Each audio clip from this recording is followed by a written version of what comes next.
Okay guys, here is the new Hiace that I've fitted in the flooring in, and I just wanted to take you guys along on the journey as perhaps this is a good flooring option for your use. So I'll explain why I chose this. So first of all, it's marine carpet from Bunnings, nice and durable. So I chose that for the durability and the color match. And also I went with carpet because I don't like seeing the big lips of timber flooring. It just doesn't look any good to me. So I thought, why not do carpet instead, to sort of be able to hide that floor seam underneath these trim pieces. And I've done it for the last two vans. This is my third one, so I thought this one I would actually film just to show you how I do it. So there is also a aluminum sheet 1.2 wide running down the center of the van underneath the carpet, and what that does is it gives a smooth surface right down the middle for me to slide furniture and whatnot in, because obviously I'm doing furniture deliveries in this van. So that aluminum sheet just kind of gets rid of all the undulations in the body support. So I'm going to take you through basically how I did it start to finish. And yeah, if you're looking for a durable, nice sort of fitted, factory sort of look, professional job that you can do at home, this would probably be the best bet for you.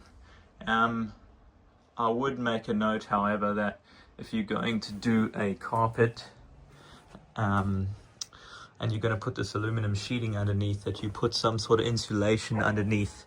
I didn't do that, so you can hear it's a bit noisy. So I think that would be one thing to improve if I was going to do it again. But I'll just use it for furniture delivery, so it doesn't need to be good sounding.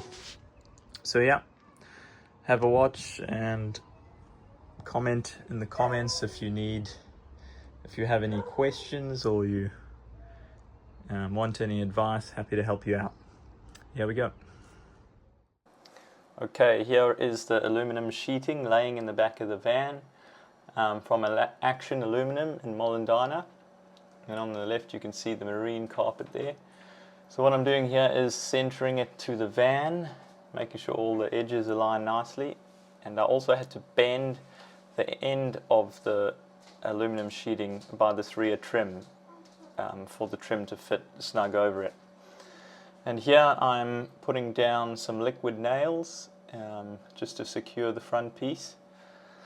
And I only put a little bit of nails here because I want to be able to remove that panel if need be, because the fuel sensor is underneath that. And here I'm taking off the rear trim and also peeling up the edge of the film cover and securing the rear sheet down to the base. Obviously a lot more glue in this instance. So now pulling off that foil cover, and we ready to go with the adhesive spray. So I'm using Intex Mega Grip spray adhesive. This is suggested to me by an upholsterer friend of mine and works really well. Next step is to get the carpet in, center it, and align one of the sides by the seats up straight and work off that point. So I'll bring the camera around now, and you can see that edge is lined up flush with the back of the seat area there. And then what we have to do from here is cut holes where the little brackets are, that fixing points are, and you can see I cut one hole and then stretch it across to the other to make sure it's nice and tight. Then I just make some relief cuts along the length of the carpet, and I had this little box which was quite weighty, which I would use to kind of flatten the carpet as I go.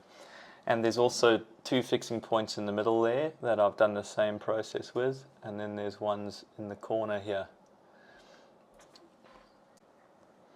Okay, next step is to tape up where I don't want there to be any adhesive spray, sort of running over, and then I just start with the back edge and flatten that out using the box that I have there. And it's important, you want to push it from the middle outward to ensure that it's all sitting as flush as possible. Again, more relief cuts just to see how well I can get it all seated in there before it dries. This is quite a timely process, and you need a really sharp knife, so buy a few sets of spare blades, so you can swap them out when they get blunt. Now moving on to the front side, same process. I've taken off those side trims, as you can see, and then just cut along that side edge. And I stuck those fixing points back in again. So you just take them out as you work your way along, basically, and then put them back in. Here I'm just cutting it to sort of sit flush underneath the trim and expose those little mounting points. And then there we go, hidden under the trim, nice and clean.